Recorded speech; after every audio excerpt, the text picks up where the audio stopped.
Reporting suspected child abuse in the state of Texas. Background information.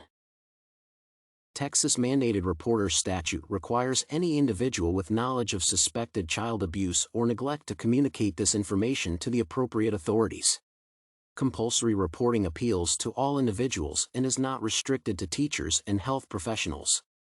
The law also expands to individuals whose personal relationships may be advantaged, such as attorneys, clergy members, and healthcare providers. Therefore, all Southern Methodist University employees should be aware of Texas law on reporting suspected crimes. Section 261.101 of the Texas Family Code mandates that anyone who suspects child abuse or neglect must report it immediately to the local law enforcement agency or the Department of Family and Protective Services. Mandated reporters are individuals who have a constant association with vulnerable persons and need to ensure a report is made when abuse is detected or suspected. Sample scenario. A teacher notices that Candy, his 10-year-old student, has issues when walking.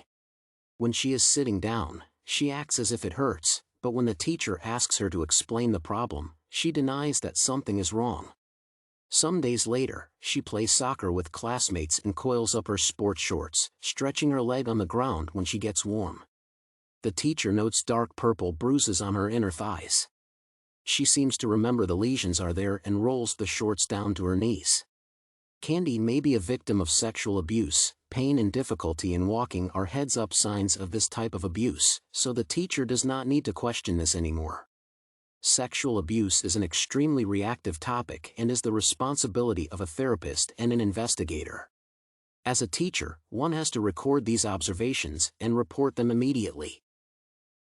An individual who reports or assists in the investigation of a reported child abuse or neglect case is immune from civil or criminal liability. Failure to communicate information on suspected child abuse to relevant services is a Class A misdemeanor, punishable by 1 year imprisonment or a fine. Simply reporting an incident to the supervisor or manager is not enough.